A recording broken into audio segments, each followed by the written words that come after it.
Okay. I think there should be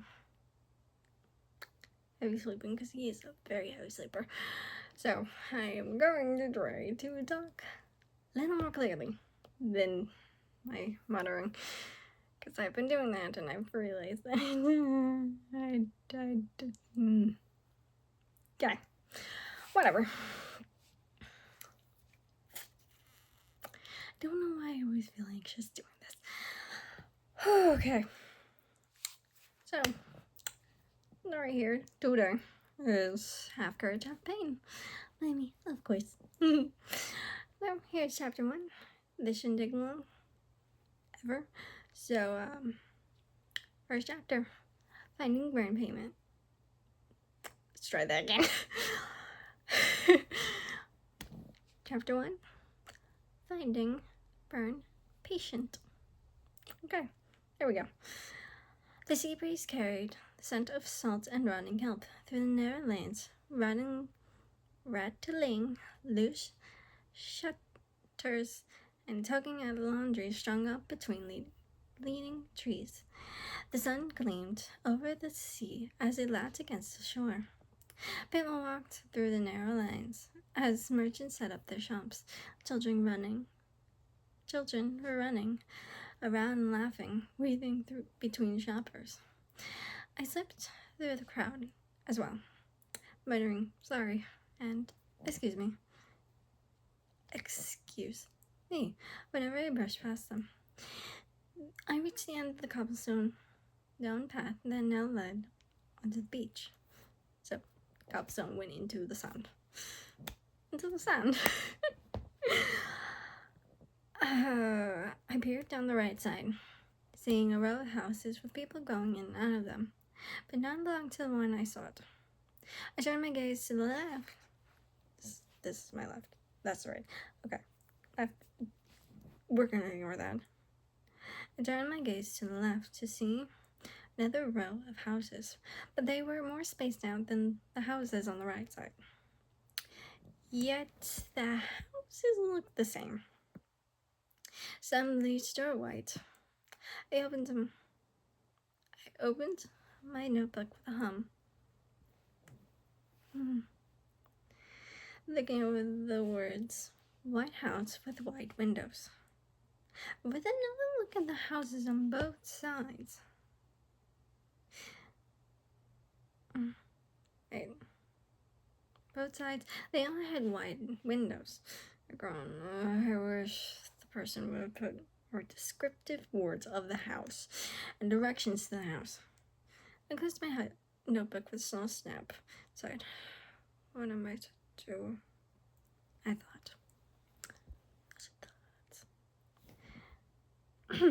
Let's try this. Okay. You need some help, honey? A sweet woman's voice asked. I looked up to see a red-haired woman wearing a brightly pink patterned sundress. Her brown eyes looking at me with curiosity. Oh, hello there. I'm just looking for a patient's house. But all the homes look the same. I said, oh, no. Alright, well, what was the description of the house? She asked. I opened my notebook and looked at the words. White house with white house with white windows, I said, looking back at her. Yeah. Why is this so difficult? I see. Did you write that or did someone else? She asked.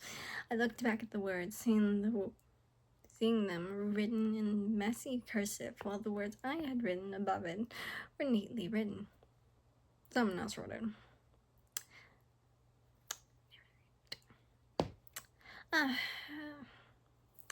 Then let me see the writing.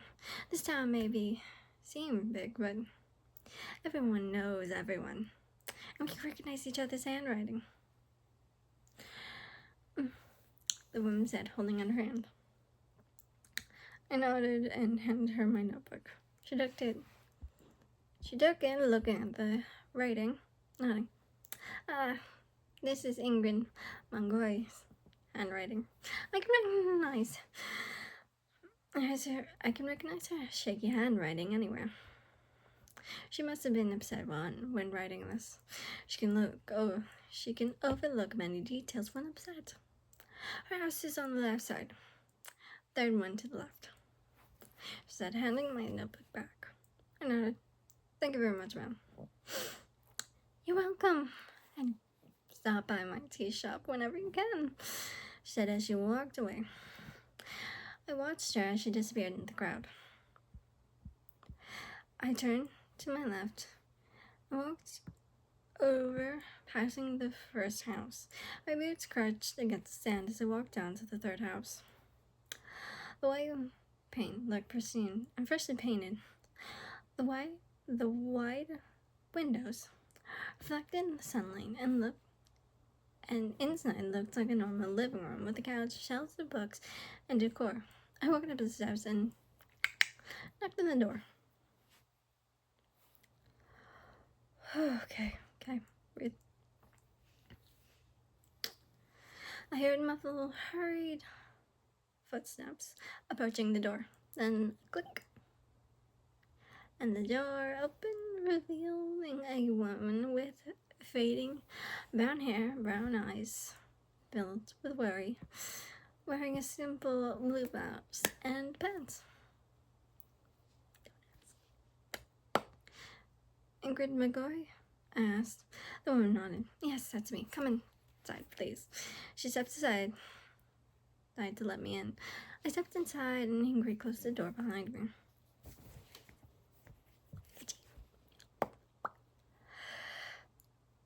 I hope you're caught up on the situation, Ingrid said.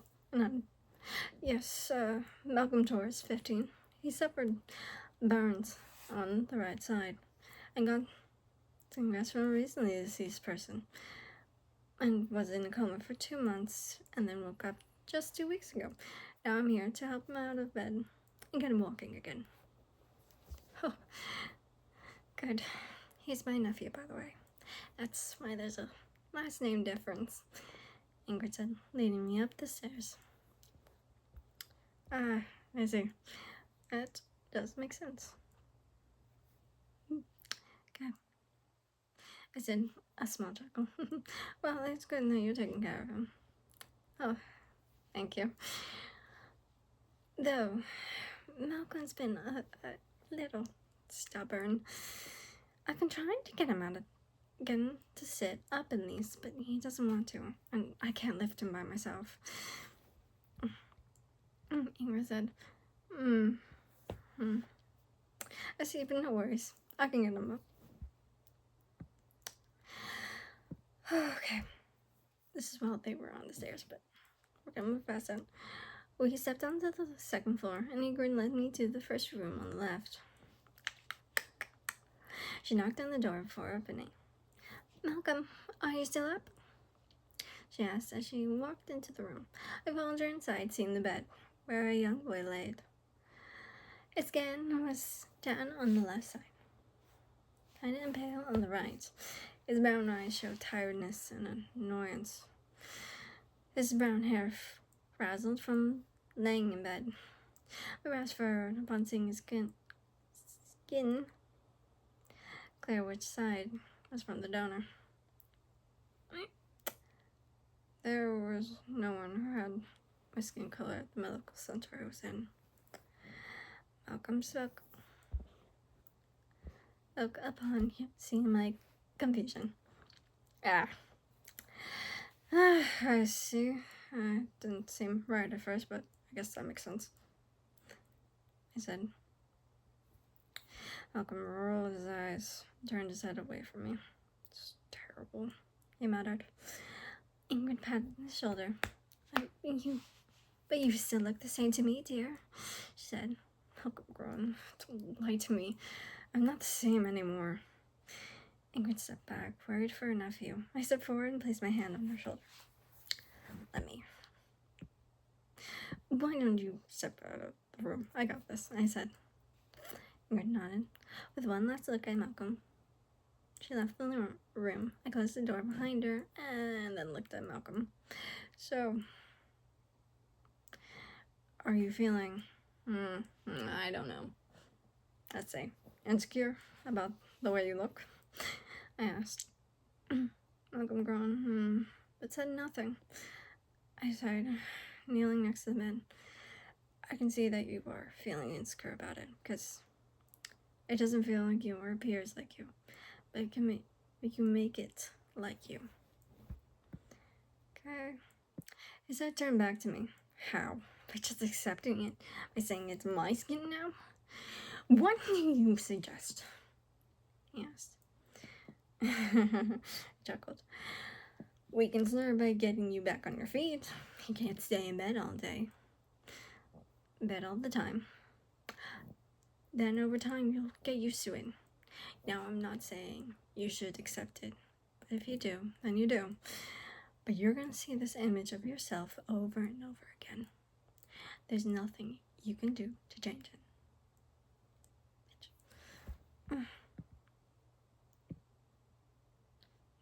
Who are you, man? He asked.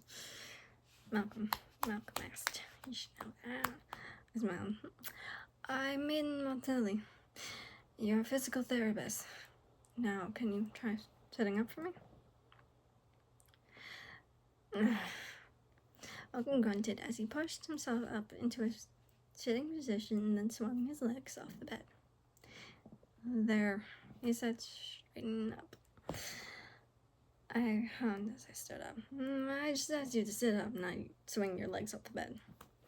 Malcolm shrugged. I figured you would ask me to do that anyway, so I made our lives easier by doing it at the same time. I don't know again. I'm sorry. Okay. I'm only 19. This guy's 15. Well, never mind. Okay, sorry. I sighed. Alright, well, I like the notion. Okay, how about we talk about a long time goal? Something to be achieved in a few months, let's say? I sat down my satchel on the bed and pulled out my notebook and a pencil. Malcolm hummed as he thought. I want to be able to get into the right house. That's where my sister is right now. I want to be closer to her. That might make me cry. Okay, sorry. I tilted my head in confusion and checked the calendar in the back of my notebook, seeing we were in November. The entrance exam for the Rider House.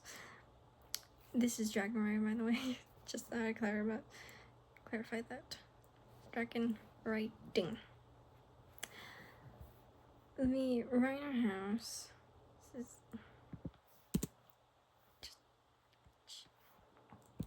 This is the Rider House is in May, so we have about 4 to 5 months to get you in a good physical shape for it. Are you sure that's the goal? I asked. Do you think it can be done? Okay. Malcolm nodded. I hummed, writing down the goal. I think we can do it. I used to be a fighting instructor, so you're in luck. We're gonna start with small attainable goals, like getting you standing. Malcolm said and nodded. Okay. Alright, here we go. Chapter 2.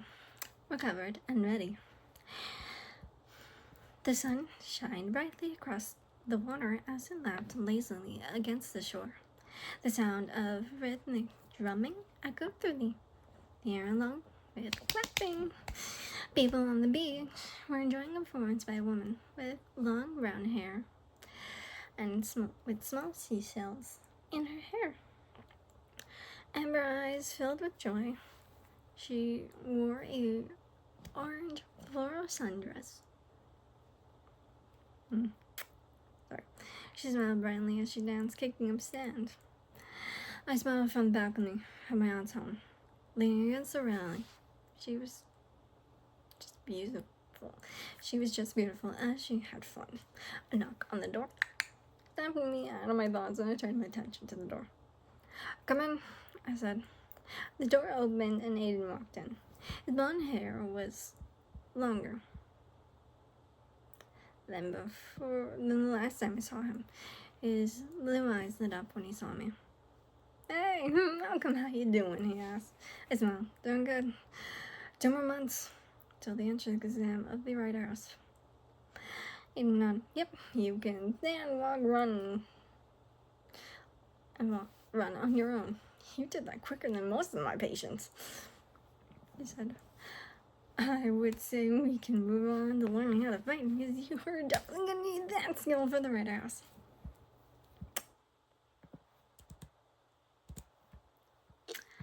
I walked away from the balcony.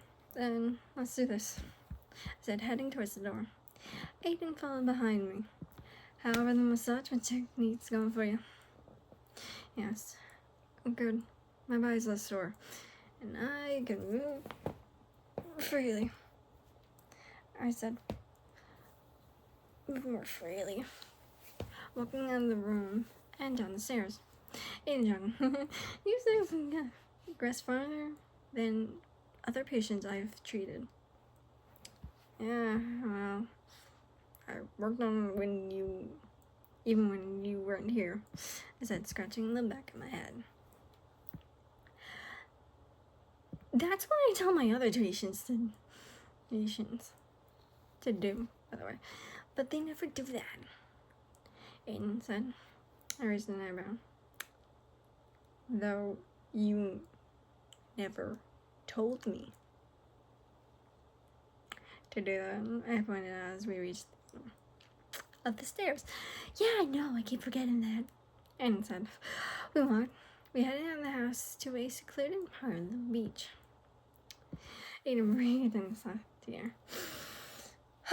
"Nothing like a morning lesson on the beach. Don't you agree?" I jiggled, taking in the scene before me. "Yeah, it does feel nice."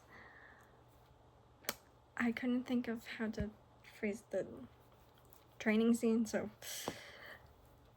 Okay. Chapter 3. Sparks to a Rebellion. The sun began to set. Hues of pink, orange, and yellow. Or so I've been told. My life has always been in black and white. I looked down at my... People tell me what colors are on everything, like how my mother helped me with the color of my clothes. I looked down at my dress, gray with bits of black and white. My mother told me it was bright orange. A color to invoke happiness. Well, when you're done self-reflecting, meet us at the restaurant, Millie shouted behind me.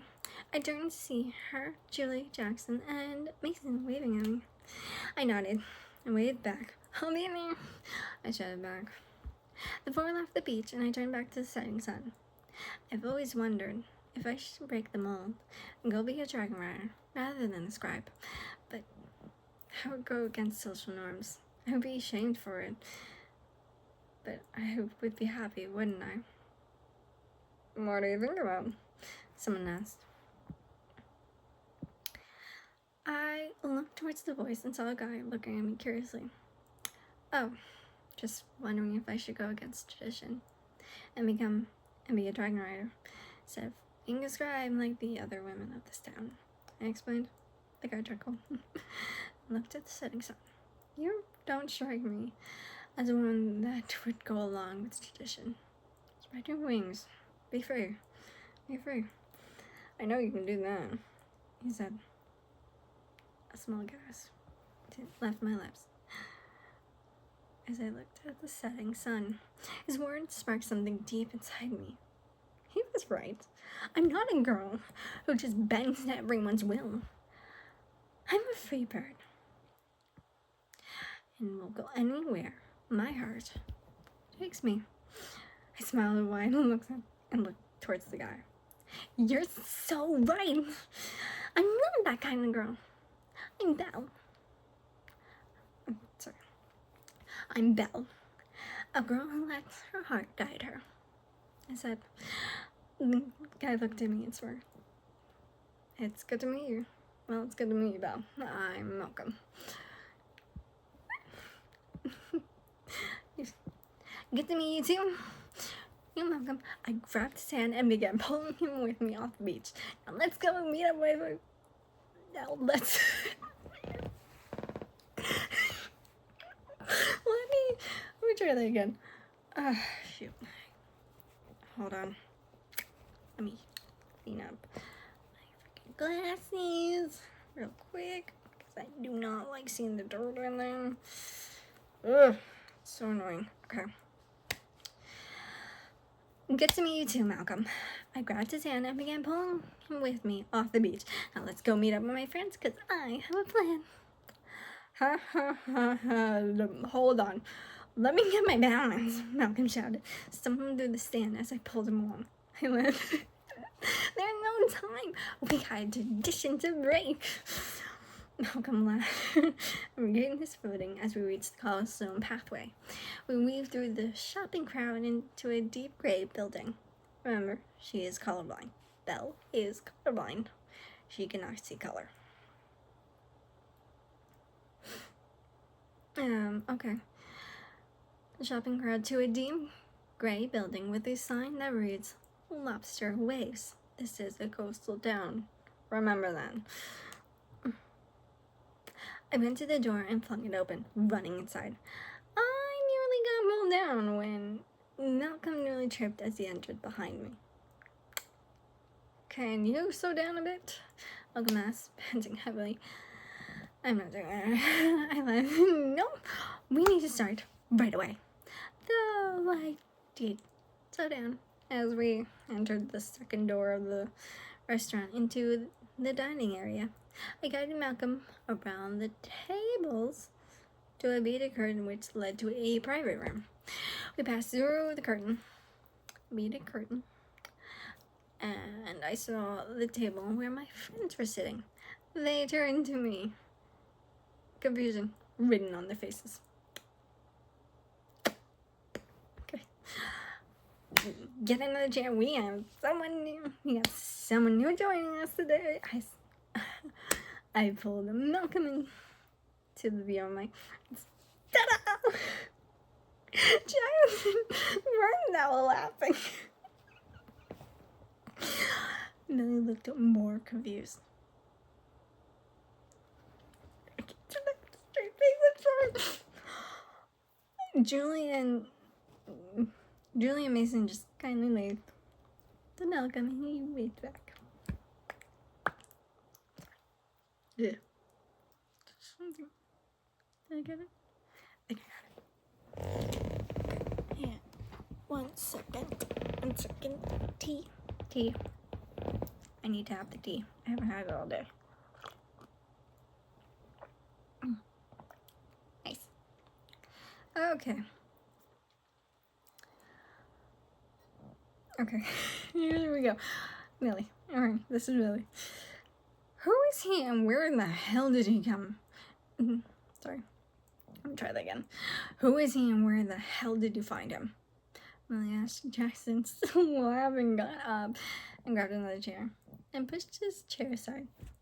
You're gonna have my chair, my dude, he said. Oh, thanks, man. Malcolm sat sitting down in the chair. I sat down in my usual chair. Guys, this is Malcolm, and I met him on the beach. And he encouraged me to break tradition. And that's what we're gonna do, said. Millie raised an eyebrow. I can't do that, so. And looked at Malcolm. Are you telling me that you brought her back to her senses?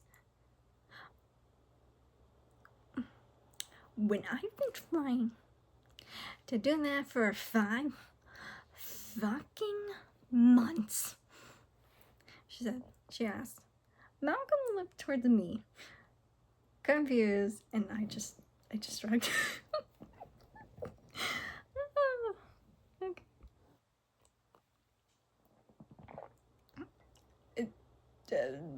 Seemingly so, Malcolm said. Millie just glared at him. Are you kidding me? Are you seriously kidding me? I officially hate you, Malcolm. Before things get too chaotic, I'm Julie, she said, placing a hand on Millie's shoulder. This is Millie. Beside her is Jackson, and beside me is Mason. Oh, good to meet you guys, Malcolm said. I laughed. Don't worry about Millie, she's just a little jealous. Millie rolled her eyes. It's just not fair. I was trying to snap you back near sentences, and this guy comes in and does it in 2 minutes? What? Where's the logic in that? I can't stop smiling. It's weird. What did you even say to Belle that got her so renewed? Jackson asked, leaning closer to Malcolm. I just said she didn't strike me as a girl that would go with the flow, Malcolm said. Jackson looked over at me, raised eyebrows, questioning if it was true. Yeah, he did say that. And I should spread my wings and be free. I said, doing a little happy clap, clap, clap. I said clamp. I know I said clamp. Millie groaned and slammed her hand on the table. What the fuck? I've been telling you that for 5 freaking months. Five. And then this guy comes along and says it, and now you're all perked up and ready to bring a 200-year tradition. 200? What the hell? What the hell is that? What?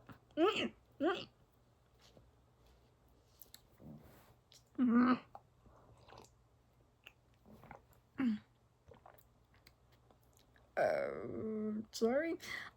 I did not know this was gonna cause this. Millie pointed. Malcolm said, raising his hands. But Billy just pointed at him. You shut up. You shut up. She turned to me, eyes blazing. What the hell? Why did his words fire you up in some more? What was I doing wrong? Sorry. What was I doing wrong?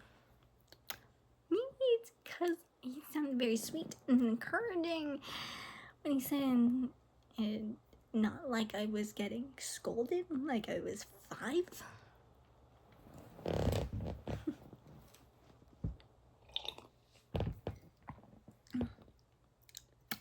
I said, nervously fiddling the cloth napkin in front of me. Millie threw her hands up. I hate you now. She pushed back from the table and stood up. I'm going to order some food for us because now I'm hungry, she said, and then pointed at Malcolm. You're going to deal with what I order you because I don't care what you like and I hate you right now. With that, she started down, the bead curtain rattling behind her. Malcolm blinked after her, baffled. What just happened? Jackson patted him on the arm. No worries, she'll come around. She needs to get her frustrations out, he said. I sighed, and I'm pretty sure she's getting you the spiciest dish on the menu. She did that to me when I started dating Julie. He thumbed over to Julie beside her. Hated me for 2 weeks before she began to tolerate me, Mason added. She can be a little overprotective of her friends, but she does come around. And Julie said.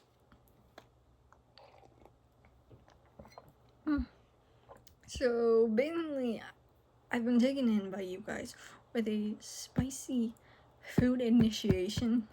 Malcolm asked.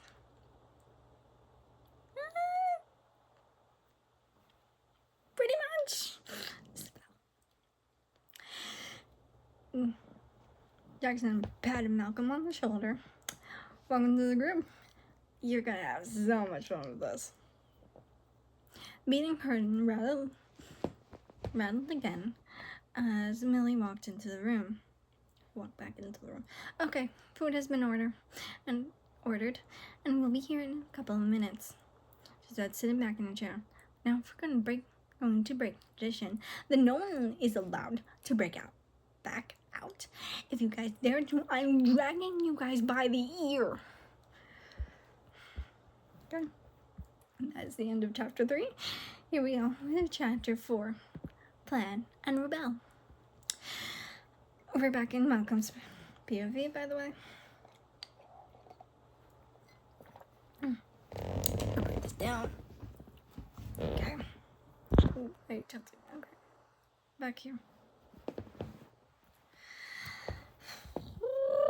Okay, chapter 4, Plan and Rebel. This is Malcolm's POV. The plan was simple. Belle, Millie, and Julie would join us guys, being me, Jackson, Mason, and every other guy joining the Red Arrows. Belle would try to rally the other girls into joining them, into breaking the mold. Though, apparently, most of the girls were very rooted into in the tradition, so it might take a while to convince them to break it. This would be done on the day of the exam, the Writer House entrance exam, specifically when the wagon came to pick us up for the exam. But that was in 2 months. So in the meantime, I was training my new friends, since they didn't know how to fight, balance well, and keep calm in stressful situations. That would be for Millie, because she's quick to anger. Great. Belle was always at my house to learn everything I know, and here we go, Lovey. And one time she brought me a calico cat named Pineapple. She named it, not me. Isn't she cute? She reminds me of you, Belle said as she handed me Pineapple. I raised an eyebrow. How could the cat remind you of me when you can't even see color? I asked, taking Pineapple into my arms. Because I've studied what each cat looks like in my eyes. So I can tell breeds apart. I know that calicos are 3 different cat colors, that being black, white, and orange, and they're mostly female. Crazy. And your two-tone, referencing the, okay. Belle explained. I decided and put Pineapple on the ground, letting her roam around the place. Okay, let's get started on our lesson, I said. Here we go. Training 5 people with different personalities was chaotic and weird. Belle was usually enthusiastic and brought toys for Pineapple. She would work hard to perfect the techniques and would tell me fun facts about cats as she did so. Julie was nervous and always apologizing for literally anything, but she had spirit in her punches, which I found terrifying. Wow. Excuse me. Millie was the most aggressive during training, and keeping her calm was almost impossible. But when Pineapple walks in, she would calm down a little, at least. Jackson and Mason were the most normal. during training. Jackson and I would have normal conversations as we trained. Mason, on the other hand, never failed to brag about his so-called fighting prowess before promptly getting his ass handed to him by me. Boom. Okay. As the days passed, progress was showing. Mounting mounts for several minutes, and her fighting prowess exceeded mine. She can take me down a dozen times over. I had to train just to get on her level. Julie, while still a bit apologetic, can throw decent punches that honestly sent shivers through my body. Crazy. Millie, albeit it's still aggressive, can calm down long enough to listen to reason. Jackson has gone good, and we're pretty good buddies now. Mason not only got better in fighting, but also learned how to be humble. 2 months passed in no time, and we were ready to put this plan in action. I walked over to the meeting place, bagged up pack, pineapple perched on my shoulder. It's so cute to imagine a little cat on your shoulder. The sun wasn't even up yet I navigated in the shine of my lantern. I spotted Millie standing nearby, holding her own lantern. She turned to see me. "Oh, good, you're here. And bring the cat." I thought I would have to go by your house and drag you by the ear," she said. Yeah, as if I would miss a pretty big moment in this town's history. I said, "Millie's cock." "Yeah, one that you marked." I set my bag down and Pineapple hopped off my shoulder, crawling on my bag. Onto my bag. I think that's a little more correct. I gotta stop doing this. "Where is Belle?" I asked, looking around in the dark. Millie shined her lantern on Belle, who had her hands clasped, head bowed, eyes closed. Pray. "She's praying to the gods.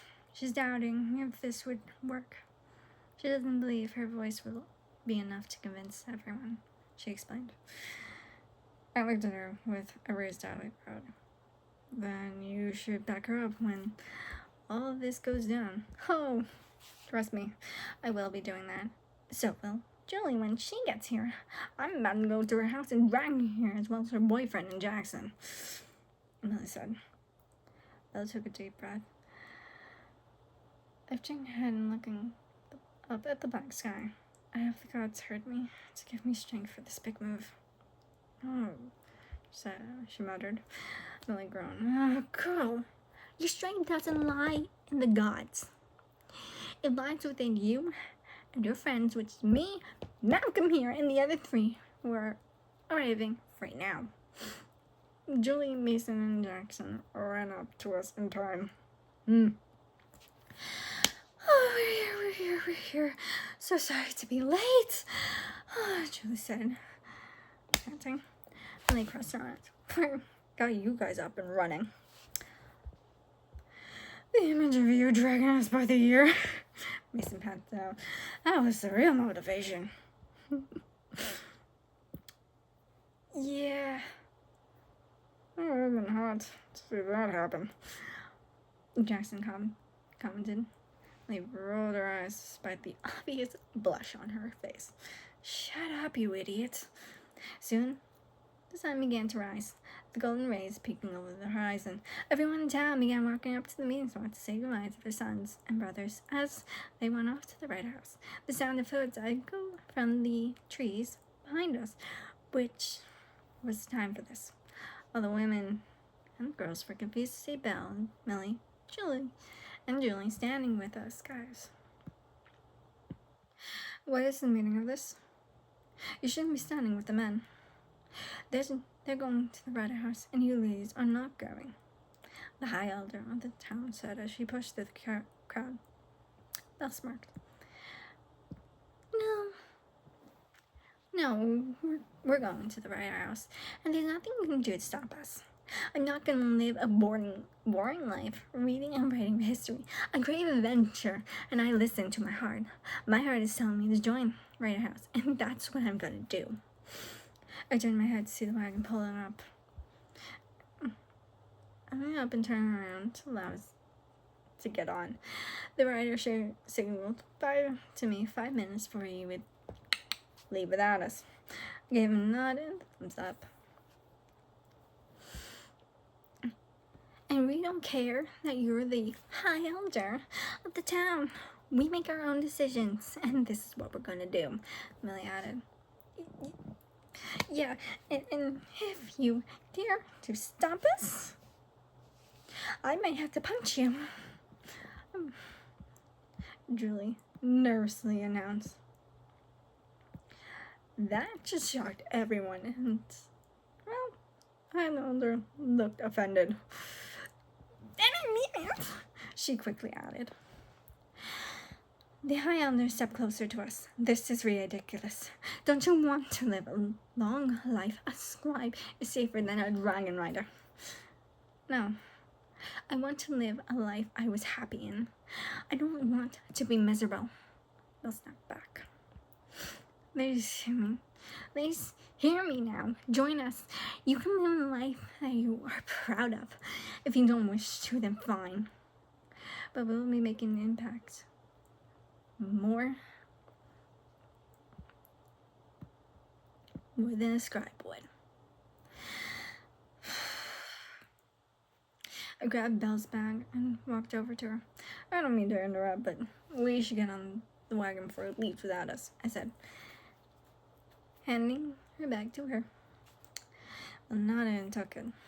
Right, let's go. Walking over to the wagon. Melanie and Julie grabbed their bags and walked over to the wagon right behind Belle. They climbed onto the wagon and sat down. I grabbed my bag. Pineapple climbed onto my shoulder with a small meow. Ow. Me, Jackson, and Mason stopped behind the wagon and looked back at the crowd.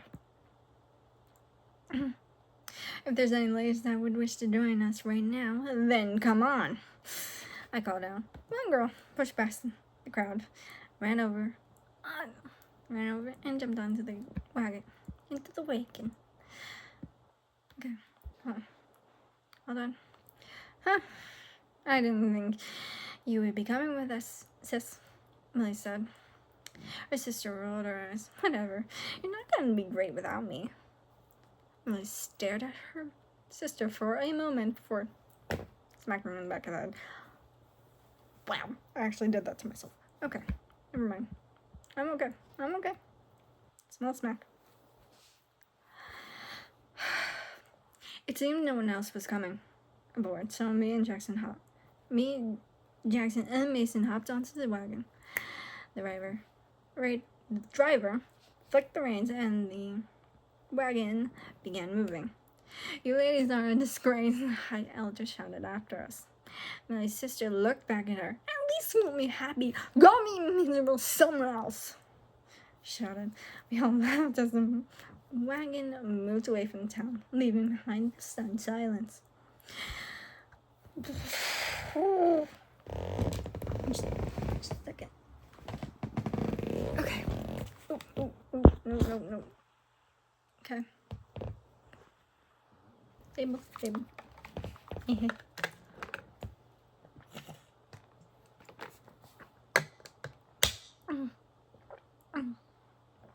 Okay.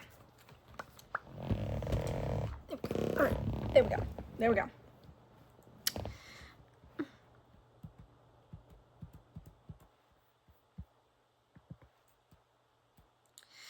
So you decided to join us just because you think I can't be great without you? Millie asked. Sister scoffed. I only said that to be cheeky. I wanted to get away from big friends. There was no way I was going to be near them any longer. Plus, baking tradition felt so good to do. Well, welcome aboard. I just hope the other girls join the next wagon, Mel said, filling her thumbs. My sister sighed. Nope. The only other girl I would join is Stella, the High Elder's granddaughter. She loves pissing off her grandmother. The rest are scared and cowardly. I mean, I heard a few mothers threaten their daughters with this omen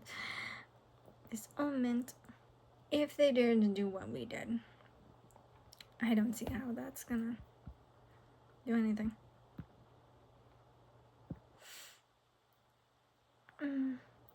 Okay, before continuing, let me introduce you to my twin sister, Raina. Millie said, Welcome aboard, Raina. We're happy you joined us. Julie said, I'm glad to be aboard. It was kind of badass the way you broke through the crowd and ran onto the wagon. I said, petting Pineapple as she rolled around in my lap with content purrs. I can't do them. Raina shrugged. I knew your plan. Millie talks to herself a little too loudly. Fun. I will punch you, Millie threatened. And yet, if you knew our plan, why didn't you say anything to our parents? You're their favorite child. They would have believed you. Oh, I know, but I didn't want to be described either. Also, I'm not that brave as you guys, so I just waited. Anyway, and I know that I would be in less trouble than you. Raina said, explained. But Millie just rolled her eyes. Oh, trust me, I know, and I don't care. That's just interesting, I said. And yeah. And I hopped over onto Bounce laugh. Oh, hey, sweet Pineapple, who's a good girl you are. Listen, I guess it's more of cooed. Whatever. Mel said as she patted Pineapple. I know Mel, Julia Mason, but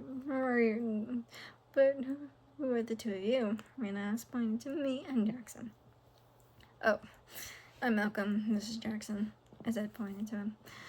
Raina smirked. Oh, you're the Jackson, Millie just quickly covers her mouth. Nope. You're not finishing that sentence. She said. Jackson leaned forward a bit. Oh, come on, let her finish the sentence. I don't know what she had to say. You're ready to just show what's good. What am I doing? I laugh at myself too much. Okay. Raina struggled to get Millie's hand off her mouth, but Millie held her grip.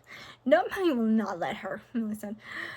Raina just giggled as she's still trying to pull off her sister's hand.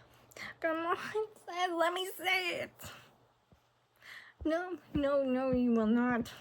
You will not, Millie shouted. I looked at Julie and Belle with a look of confusion on my face. Julie shrugged. This is normal for them. It's normal. Yeah, we've known them since childhood. They do this so many times. Especially when Millie has a crush on a boy. Belle froze. Seemingly realer than what she just said. Millie released her sister, slumping into her seat. Seriously, Belle? I thought we agreed that would stay a secret. She said, I'll check. I'm sorry, Millie. I totally forgot about that. Something like this hasn't happened in a while since you decided to stop having crushes. I'm sorry. Raina snickered. Okay, sighed Millie, earning her a glare from her sister. Well, that was so much better than I could ever say it. That's not what I could have said. I looked at Jackson, who was smirking. Well, this just got interesting. Isn't Yep. And so if I'm picking up on context clues, I would say you, Millie, have a crush on me, he said. I rolled her eyes. Whatever.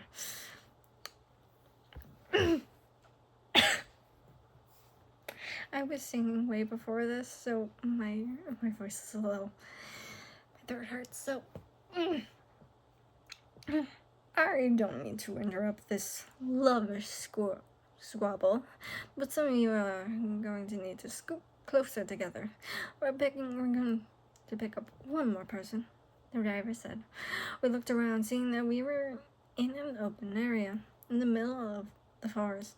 The wagon slowed to a stop just outside of the open area. Yet it was empty. No sign of the other person. And that was supposed to be picked up. Suddenly, a strong gust of wind blew past us. We covered our faces as small rocks got blown at us from the strong gust. I noticed that the driver was unfazed. The wind stopped, and we were able to see a massive glittery ice-covered dragon that was now in the open area, or the open field. Ah! There they are, the driver said. Huh? What are the dragon? We asked. The driver laughed. No, they're the ones on the dragon. In 2 seconds. We looked again and saw a woman hopping off the dragon. I'm sorry, dragon is really heavy, so he tends to make a big gust of wind. I hope none of you are hurt. The wind shouted across the open field as she shrugged off a big fur coat. Ah, they're fine, just come on. I'm on a tight schedule, the driver shouted back. The wind ran across the area, the open field, to the wagon. She threw her bag onto the wagon and hopped on, taking a seat beside Mason. Upon closer inspection, she had long red hair, green eyes, more like forest green, but besides the fact, freckles dotting her face. She wore a short-sleeved shirt and shorts with fingerless gloves on her hands. Her dragon took off into the air, and the wagon continued on its way. Again, I'm straining my voice here. Okay.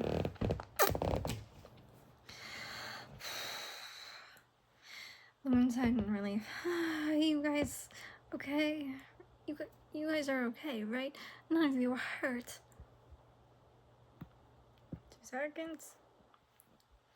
We all nodded. Yeah. Oh good, I was worried. I'm Evergreen Winters, chief of the Skyline tribe in the I can't say the name. In the Tungully mountain range. Though I was told that title wouldn't work around here, but I'm from the mountains, which would explain the fur coat you saw around me. Well, it's good to meet you, Evergreen. I'm Belhara, the first of our generation to break gendered norms. I'm Millie Yvonne, the second girl to break tradition. What are we doing? Belle, what the fuck? Sorry. Millie said confusedly, looking between Belle and Evergreen. Evergreen looked at us confused. I feel like I need some context before we continue with introductions. Oh, we're from a coastal town with a tradition that girls go to be skies while the boys get to be riders. So we decided to be the first of our generation to publicly say that we're going to be going to the Rider House, and here we are. There was old Julie. Oh, I see. If we're talking about being the first of our generation, then I would say I'm the first chief / woman that left the mountains and went to join the Rider House, Evergreen said. Well, more like the first in history. First in history? You're saying you're the first in your people's history to leave the mountain. Sorry. And join the Rider House. Rena asked. Regan nodded. Yes. No tribes on the mountain ever leaves, so this is new to us. Raised some partners. Ah, it's so much cooler. Don't feel dejected. I do not feel dejected. It's just because being first in history is a big deal. You guys are doing something really brave, Evergreen said. But please continue on with the introductions. I would like to know all of you.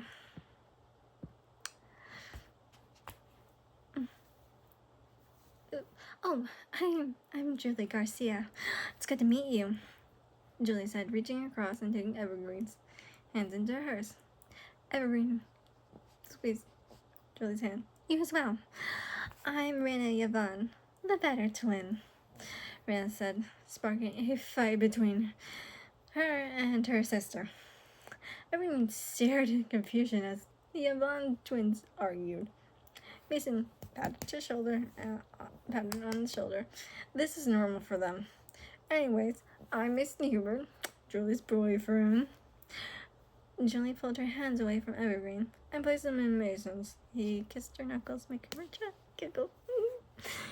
Oh, that's romantic, Evergreen commented before looking towards me. Seeing her gaze on me, I chuckled. Hi, I'm Malcolm Torres, I said, as Pineapple walked back over to me and curled into my lap. And this is Pineapple. Little cat. Oh, she's so adorable. Oh, I wish we had household pets in the mountains, but the most you can get is an Arctic fox or a tamed wolf. But even those can kill you no matter if they're tamed or not. Regan said, oh, that's scary, but I'm Jackson Murray. Good to meet you. Jackson said. Regan nodded. You too. The walking ride continued with us chatting and sharing stories. Then, when the wagon reached the edge of a forest, a thick canopy let in little sunlight, thick foliage all around, and animals rustling and chirping around us. Alright, kiddos. This is the first part of the entrance exam. This is where the first part of the entrance exam takes place. Work together and don't die. You guys have potential, Jerry said as we got off the wagon. Cryptic, but thanks, I said, slinging my bag onto my shoulder. Pineapple hopped onto my shoulder. I'm not turning the wagon around to face the way we came from. Good luck, news, he called over his shoulder as the wagon pulled away. Alright, I guess we're walking from here, I said, looking towards the forest. Oh my god, this is draining. Okay. Hang tight. Alright, I guess we're walking from here, I said, looking towards the forest. Belle stood beside me. We've come this far, so there's no turning back, she said. Yeah, and if anyone tries, I'm taking you back by the ear, Millie threatened, glaring at Rena. She flinched under her sister's gaze. Why are you looking at me? I'll never back out of this. If anything, you should look towards Miss Evergreen Winters. But there, she looks like she could back out at any time. Huh? No way. I would never do that. I'm doing this for my people. And if I try, backing down is basically failure. Evergreen said. I nodded. Yeah, I believe in that. Rena scoffed. You don't believe your own twin sister? Millie raised an eyebrow and crossed her arms. Girl, you lied to our parents to get me in trouble multiple times. So no, I don't believe you or even trust you. Oh. Yeah. I forgot about that. Rena muttered and then clasped her hands and batted her eyes. Is there any way to make up for that? No, Millie said flatly. That sparked another fight between them. Jackson and Evergreen separated them. Okay, Raina, be with Evergreen. Millie, you're with me. You guys need to be separated for a bit. He said, we get moving through the forest. Raina and Millie separated from each other. Things got eerily quiet, which usually means a predator was around. Okay, I have to ask, does anyone know what the first test consists of? I asked. Everyone thought for a moment. I did get an information guide from someone in the Writer House. The first test is about teamwork. Excuse me. But she purposely left out what the test actually is. Said something about it being more fun if you don't know about it. Something along those lines. Evergreen said, we don't know about the words. Sounds like a riddle. What would be more fun if we didn't know about it? Julie said. Or asked. We all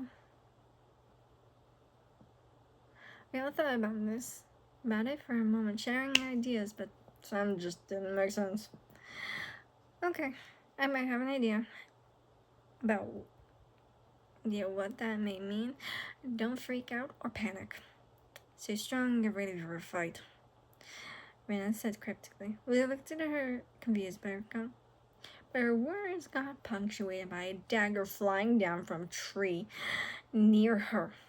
It struck the ground. It's an ambush, Raina shouted as more daggers rained down on us. Pineapple, as I had trained her, slipped into my bag as for cover. I caught a dagger and then returned it with measured force. A scream echoed from the tree, which I took as a sign that I knocked down the assailant from the tree. Knock him out of the trees. Sorry. I commanded, grabbing another dagger to send back to the assailant. I threw it, and it scared the assailant out of the tree they were in. Say less! Millie shouted, picking up 2 daggers and throwing them into the trees with immense force. We soon heard screams echoing deep within the forest. Mark further back, she reported. Julie grabbed 2 more daggers and threw them further up in the trees. 2 assailants fell out of them. 2 more out of the trees, she announced. Balance sent the daggers back as they flew down and dodged the others with a dancer's grace. Okay, hang tight. Somewhere in the bushes, Jackson reported. Mason reached into the bushes and pulled 2 assailants out. Good eye, Jackson, he said, throwing them to the ground. No wonder my sister has a crush on you. You're very perceptive, Raina commented as she pulled more assailants out of the bushes. Millie, angered, threw a dagger with immense force that it snapped a branch.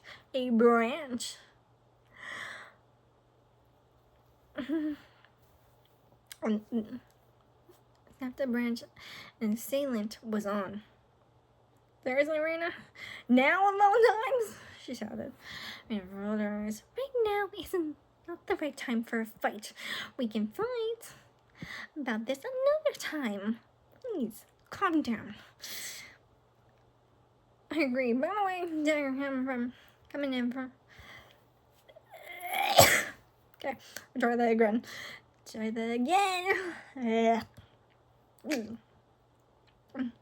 agree. By the way, dagger coming in from behind you, Millie warned.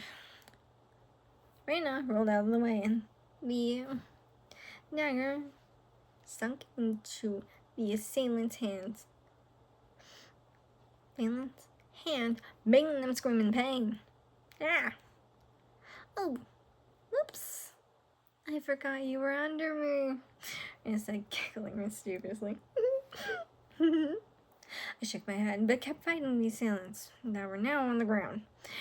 Pineapple, meow, to alert me to attacks coming from behind, which gave me enough time to parry. Or block. I don't know why I used that word. Evergreen had my back with taking out the assailants coming from the bushes, so I didn't have too many people on me. It was exhausting. To keep this up any longer. It made me wonder, when do we pass the first test?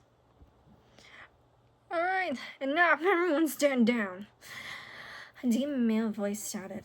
We all breathed a deep sigh of relief as we sank into the ground. Pineapple slipped out of my bag and back onto my shoulder, nuzzling my cheek. Oh, the cutie. I patted her head. Good girl, and get into cover. I said, cute kid. The assailant in front of me said, I know, nice man. You okay? Yeah, never been better. Guess passed the test, by the way. He said, oh, really? I asked. Oh, nodded. Yeah, that was the watcher. Giving the order to stand down, which means you passed. Which means your test is over, and you passed. The sound of clapping echoed through the forest. We all turned to the noise, seeing a man walking out of the brush. Rats, 11 group of the morning. You've all passed the test. Get up and head straight until you've reached an ivy-covered wall, and then turn right. There are 2 healers that we'll keep you going. He's going and take down any allergies you might have. The man I to assume was the watcher said. I groaned as I painfully stood up with the help of the guy. Belle and Millie just popped up with renewed energy. I feel so alive. Alive being in my first fight. Belle heard. Millie cracked her neck. Oh, yeah, that got my ground so good. I feel so better. Much better. Rachel's sister, I don't feel any anger towards you, sis. Rena said, I'm cracking her knuckles. Ooh. Here we go.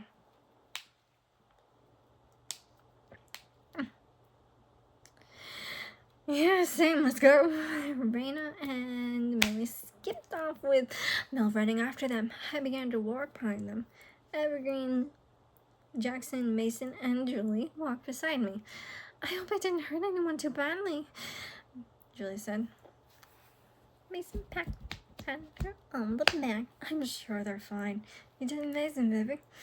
Oh, thanks, babe, Julie said, leaning against him. Evergreen hummed, tapping her chin. She tapped her chin. I think I did pretty well. Well, for my first fight, she said. Ain't no way that was your first fight. You felt like you've been you fought like you've been in 100 fights. Jackson pointed down. Evergreen chin shrugged. I was pretty surprised myself.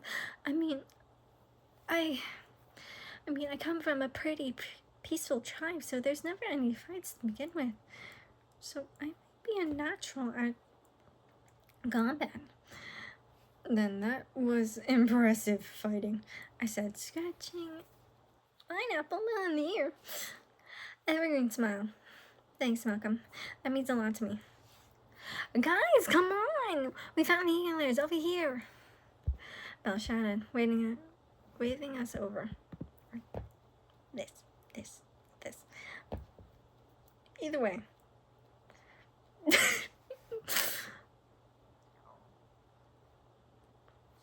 Up ahead was the ivy covered wall with Millie and Raina leaning against it. We're gonna be right there, Belle. My muscles are very stiff, I said. Belle put her hands on her hip. I'm not standing up. Then get over here and I'll help you stretch it out. I chuckled. Thanks, Belle. That sounds good. Jackson patted me on the shoulder. Same here. We should stretch before we continue with the exam. Yeah, there are two parts to the exam. The ambush, which we just passed, and then there's the obstacle course meant to challenge our balance and mental fortitude, Evergreen said. We reached the wall, and I set my bag down against it, with Pineapple hopping off my shoulder and stretching her legs, yawning. I feel you, girl. I'm so tired, too. Considering they woke up before dawn. I muttered, stretching my arms. Hey there, new recruits. Limber up, because the obstacle course is not on the ground. Or at least one of them. Someone shouted. We all turned to look at them. Two healers. The two healers the Watcher mentioned. The one that had shouted was a young woman, short black hair, brown eyes, wearing black clothing. She was waving at us with a bright smile, like he hadn't informed us. And the fact that there were two obstacle courses, and one of them was off the ground. On the other hand, a man stood behind her against the wall. Brown hair, blue eyes, a deeper tan than me, and light freckles dusted on his face. Also wearing black clothing, holding a notepad and pen. What the hell did you just say? Millie asked, breaking the stunned silence. The woman laughed as she walked over to us. Oh, sorry, let me explain. There are two courses. One is underground, muddy and filled with snakes, or maybe it's a different animal this year. But either way, there's one off the... Anyway, there's the other one. The one off the ground, like 100 feet off the ground. 100 feet off the ground. Maybe even higher than that, but you'll be fine as long as you can balance, stay calm, and not afraid of heights or small spaces. So, then you'll be fine. She explained.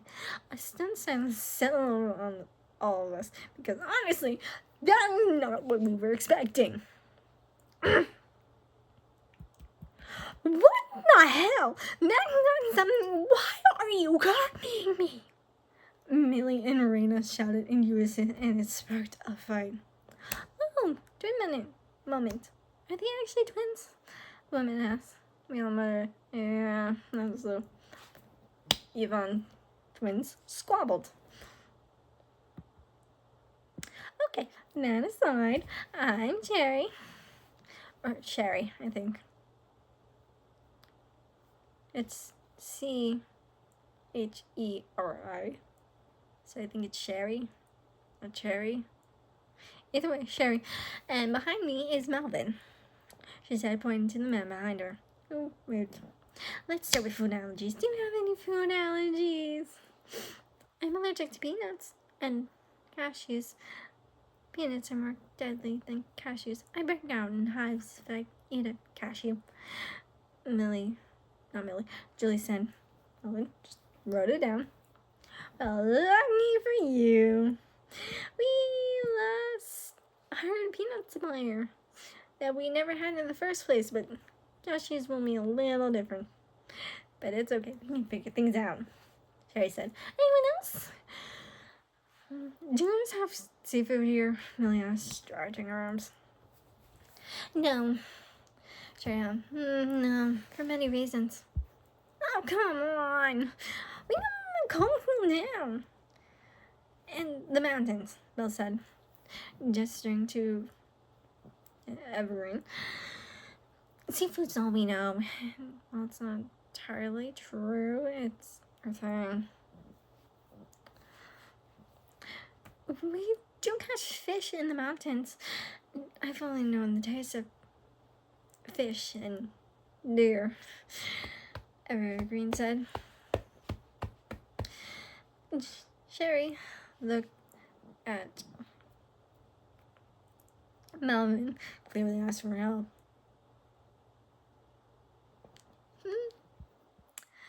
Sorry, but a small percentage of people here don't like seafood, and an even smaller percentage are allergic to seafood. Secondly, the kitchen has no storage for it without contaminating everything else. Thirdly, we have no steady supply of seafood, Melvin explained. Millie and Rena groaned and grabbed their bags. Well, we're going ahead. We're fine. No allergies or other shit, Millie said. Her and Rena walked by us and past Sherry and Melvin. Stay, stop moving. Fiddle. Okay. It's supposed to be in 2 hours. Okay. The courtyard will be on your left. Good luck! Why do I do everything with the left side? Okay, sorry. Sherry shouted after the two. Sorry. 2 seconds. Oh, shit, it's not cold.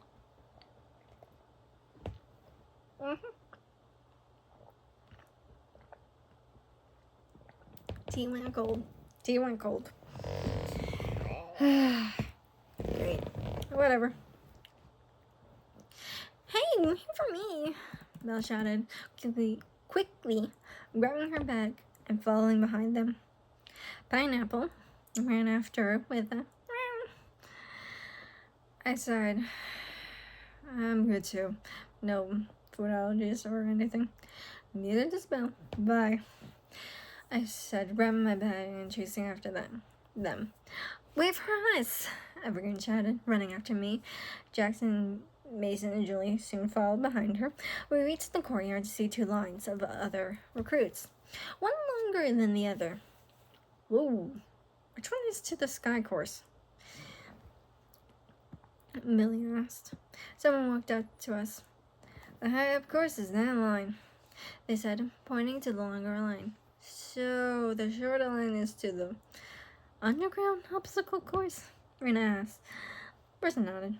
Yeah, unfortunately someone wanted to be stupid and bring a big pack with them, and then went through the underground obstacle course. They are stuck in the opening on the other side with several other people behind them. Oh, wow, that's terrible. Are they trying to get them out of the opening? I asked. Person nodded. Yeah, the dude is refusing to take off his bag so they could get him out. It's ridiculous right now. And here I am as the line manager, having to tell the healers to hold the next group until this is solved so the line isn't outside the court. The line manager said.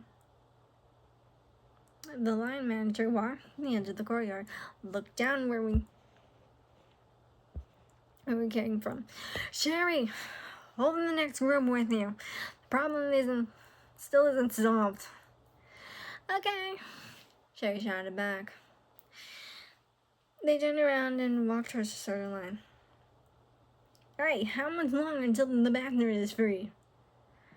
Someone in the line asked. The line manager turned toward them and shrugged. I don't know. You will know when I'm told. Hey, sure. Another staff member shouted from the sky course path. The line manager, Shar, looked towards them. Did I get him unstuck? She asked. The staff member shook their head. No, but they're wondering if you have any ideas. They say you have the best ideas. Everyone just groaned. Well, Shar looked offended. No! Oh, I just spit on myself. Sorry. No! The best I can do is forcibly take off his back or cut the freaking straps, she shouted. The staff member nodded and ran out of sight. Seriously, they need to force him out. To force him out of that. Someone else in line said, turning, I know. We just sat down in the grass and stretched our legs. The line to the sky course moved little by little every few minutes. After a little bit, the staff member reappeared. The guy is free now, they shouted. People sighed in relief, ready to move over to the underground course line. How? Char asked. Doors yanked him out. Said it was because of the wooden frame around the opening. The opening was bent. That's why he was stuck. Staffman said. Char sighed. Okay. If you're on the stairs in the ninth floor, sorry, but not sorry. Sorry, not sorry, but you cannot leave the line. That is where you stay. Now, if you're not on the stairs, you may switch. But understand this, when you get to the front, you cannot change your mind. You have to go through the course. Most of the people in line that were at the base of the stairs, the base, not actually on the stairs. She means on the stairs. Moved over to the underground course line. We stood up and brushed off the grass off our clothes. Are we staying with the sky course or moving over to the other line? Oh wait, that was Belle. Are we staying with the sky course or are we moving over to the other line? Belle asked. Before I could respond, or anyone could respond, Char walked over. Sorry, but you guys need to move up. If you guys join that line, it will leave the courtyard, which I cannot let happen. We moved up. She said, we moved up behind some people pouting on the stairs to the sky course. Pineapple meowed as she perked up on my shoulder. I noticed Turtle perked up. She went, meow. I think. I know I have cats in the house. I noticed Turtle picked up. What is it? Yes. She purred and nuzzled my cheek. Her whiskers tickling me. I chuckled and scratched her ear. You're so cute, hi, Mother. Belle nodded to me. Hey, your last name was said a few minutes ago. Wouldn't that be your older sister? He did tell her about his older sister, so that's how she knew. She asked. I looked back at her and thought about it. Maybe, unless there's another person with Torres as their last name, I said. Belle chuckled, reaching up to scratch. I think Pineapple's ear or chin. Which one I'm gonna do ear. Tight. That's so interesting. I never really understood people with siblings. I've been an only child all my life. I've been meaning to change something about this. You're gonna see what it is. Pineapple purred against her finger, leaning closer for more. You must have been lonely. Belle shrugged. Yeah, I was lonely. I was raised by a woman who claimed to be my grandmother. Do you remember the last chapter?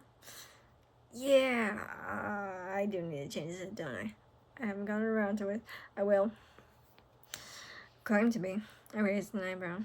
I asked her with a raised eyebrow as we moved up the stairs. Oh,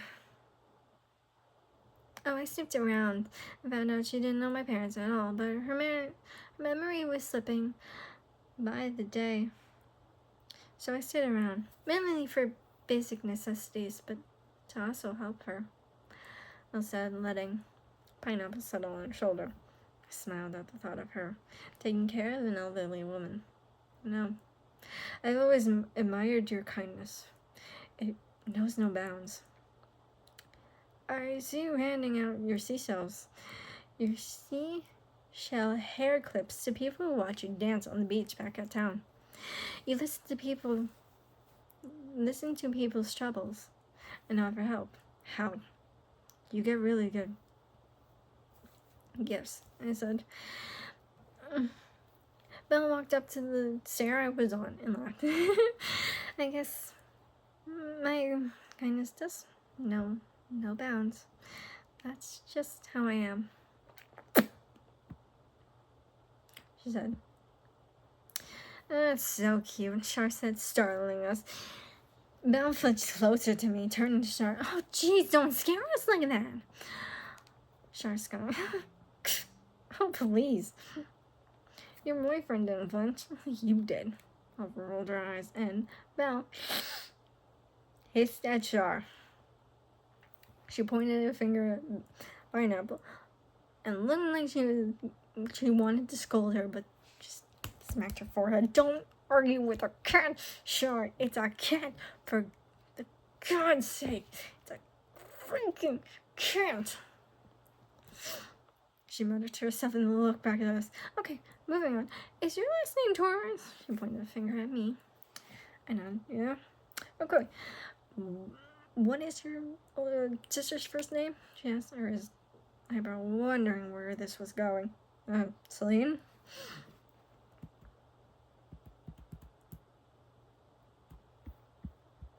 2 seconds. Then that was her. She's the only tourist in the house. Well, until you join. Good luck, and I hope you guys make it across. She walked away, tracking the next group towards the lines. I'll talk about logistics later. This is Millie's POV. Me and Raina looked at each other confused, staring at Belle's and Malcolm's backs. How did they not react when Char called Malcolm Belle's boyfriend? Raina asked. I shrugged. They're oblivious to love. I mean, we're still young, but they should have reacted a little bit when she said that. Julie peeked in between us. What are we talking about? She asked.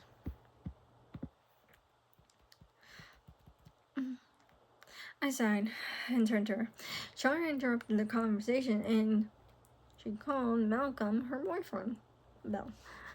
I said, pointing to Belle and Malcolm. I see. And what's the problem? Julie asked, tilting her head. They didn't even react to it. Oh, okay. But that's Belle. She doesn't know us a lot of things. Julie said, crossing her hands. Me and Raina looked at each other and, okay, but Malcolm? We sighed in unison. He doesn't strike me as someone oblivious to the fact that someone called him someone's boyfriend. I mean, you gotta notice the smallest details. Like how we can hear you, Malcolm said. Me and Raina flinched, hand on her chest, turned, faced him and Belle. Do not to us, we exclaimed in unison. I don't know how to... Never mind. Belle and Malcolm laughed at us. And Julie, Jackson, Mason, and everyone laughed behind us. Glad you guys are getting along, Malcolm said. Raina and I rolled our eyes. It's not like we randomly fight with each other. We need a reason to fight. Raina said. I nodded along with her words. Exactly. Malcolm chuckled, and they turned back around, began talking to each other. The line moved quicker than a few minutes ago. Me and Raina began talking about the toxic friend she left behind at home. Sis, believe me, they would talk behind my back as well as Stella's back. They were evil and just straight up rude. They were only friends with Stella because she's the High Elder's granddaughter, which is a stupid reason, since she likes to piss off her grandmother. And it's not like she'll actually cover for them get in trouble because she knew they were toxic and using her. Yet she also likes pissing them off too, which is funny to watch their faces go red and it's juggling.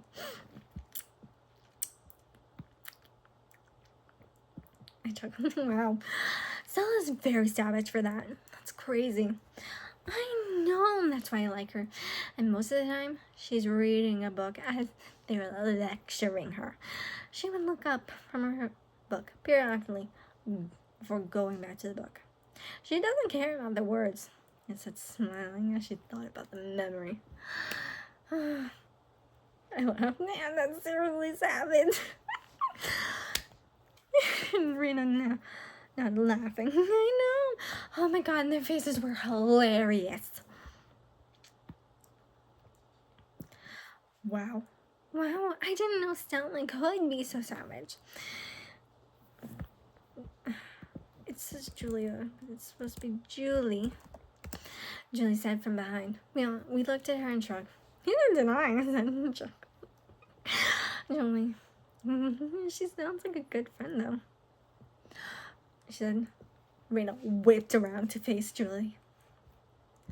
Again, Julia. Fuck, what are you doing? Okay. Oh, absolutely. She said that I was her favorite friend, since technically I was the one that told her about the girls talking about behind her back, and I was the real friend instead of the 3 toxic girls. She explained. I looked at Julie with a smirk. Leaned closer to her. I want to push it past her, and she started dating Stella, since she's talking about her with reverence. If that's what you want to call it, I whispered. Julie. And I could see her smile. Julie, don't say that. You might manifest it. And also, I'm right here. Rena sedated, tapping her chest and dice her foot point. I shrugged. I don't care if I can manifest it. Then you can leave me alone. Oh, that's how you feel? Then get with Jackson since you're in love with him, Rena said, pointing to Jackson, who was behind. Really? He shrugged. I mean, the feeling's mutual, he said. Rena looked at him. Not helping right now.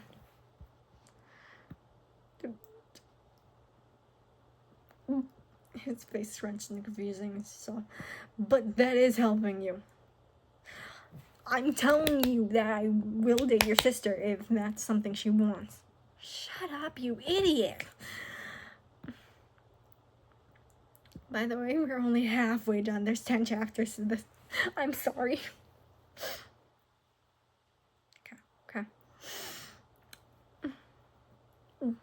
Jackson chuckled. Oh, come on. I've confessed my feelings for you several times, but you couldn't handle it and smacked my nose, which was weird for you. Yet, honestly, I thought it was cute. I groaned, my cheeks burning hotter by the minute, covered my face, my hands. Shut up, you flirtatious idiot! I muttered, following the flow of the line. Come on, Millie! Jackson said, falling behind me. Okay. Okay, chapter 6, Obstacle in the Sky. In the sky. Hold on, because Stella's coming up and I need a book for her.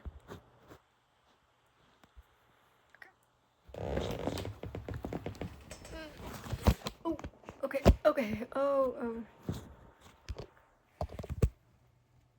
Okay, hold on. Stella is coming up. She is about to be revealed. And I need a book for her. I didn't think to grab it before recording, but you know what? We do bullshit. Okay.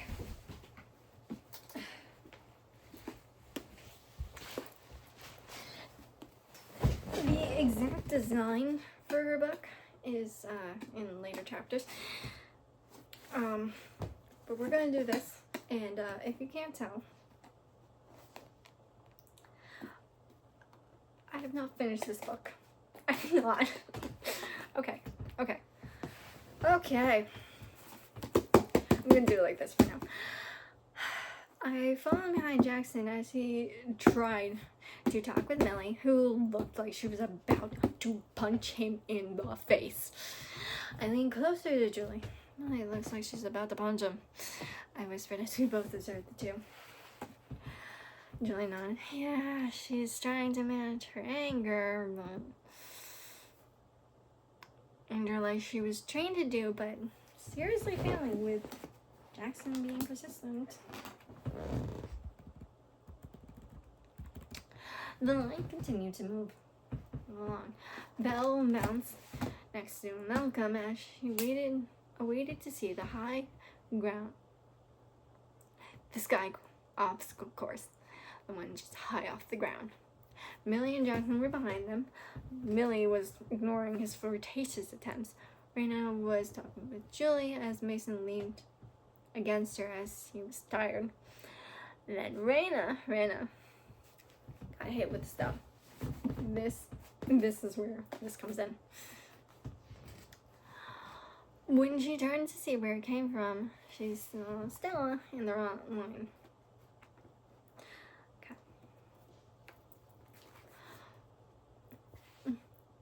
Stella, I knew you would join, she shouted, running down the stairs to her. Stella had brown hair tied up in a ponytail, her blue eyes looking up from the book with a smile. Her clothes were a bit dirty and torn, but she didn't care. Did you really think I wouldn't follow you? You here? Did you think I wouldn't defy my grandma? That's something I live for, Stella said, smirking. Raina laughed. Of course you do. You would do anything just to piss her off. Stella rolled her eyes.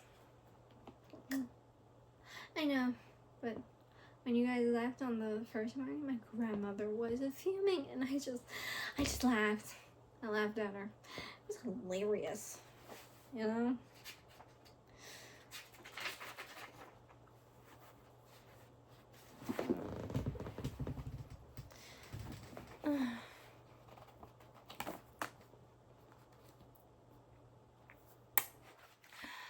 Raina chuckled. Of course you would. You would do that, but what happened after that? Oh, I turned to the other girls and told them to follow their hearts and ignore their family's words. But I could see in their eyes that they were cowards. They were too afraid to stand up to their families. Stella continued as they moved forward in line. Oh, and those two girls, they declared that I wasn't their friend anymore if I was going to join you guys. I laughed in their faces and said, we were never friends. I was just entertaining you guys. So how about you guys go be cowards and miserable while I go be confident and happy with my life.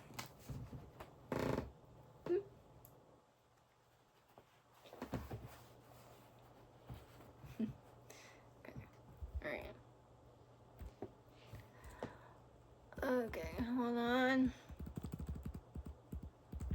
Oh wow, that sounds like you. Chuckling. They continued to talk as the line moved forward. Julie patted Mason's head because he's leaning on her. Very sleepy. She looked around. Where's Evergreen? She asked. Mason groaned. Behind us, painting on snowflakes, longer arms. But the line moving is making it harder for her, he said. She turned around, which made Mason stand up with her arm. She saw Evergreen, a bag between her legs, a small jar in her left hand, right holding a brush. Light blue swirled around her wrist down to elbows with snowflakes along the swirl. Concentration on her face. Hey, Evergreen, do you need help? Julie asked. Evergreen looked up inside her. Yes, can you please hold my bag? Yes, just hand me your bag. Evergreen grabbed her bag from between her legs and handed it to Julie. And that says Julie. Oh my god, these readings are so great. Thank you very much. A guy behind me tried to take one of my paint jars, but Shar stopped him and sent him the bag in the line. Also, she's not letting him switch lines. She said, moving next to you is Julie and Jason, which says Julia instead of Julie. Oh, great. Okay, hold on. I clicked R. Alright. Oh, wow. She seems mean, but is really nice, Julie said, watching her paint on snowflakes. So, what are you doing? Oh, just refreshing my tribal marks. This represents hardships in the mountains. The cold, the snow, the weather, environment, all that. Normally chiefs in my tribe would have more than this, but I was rushing and didn't have time.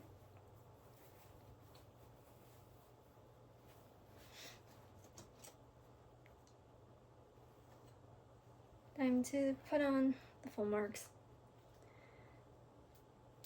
Evergreen explained as she took the top of the jar paint from the front pocket of her bag, sealed it. She put it in the pocket, then rummaged around before pulling out a cover for the brush. She put it back in the pocket. She covered the brush and then put it back in the pocket.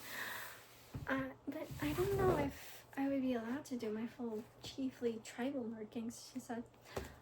I'm sure they will let you, Julie said, handing Evergreen her bag back. Evergreen smiled. Maybe. But if they don't, I could show you what they look like in our free time. Julie nudged him. Have some faith. I'm sure they'll allow it.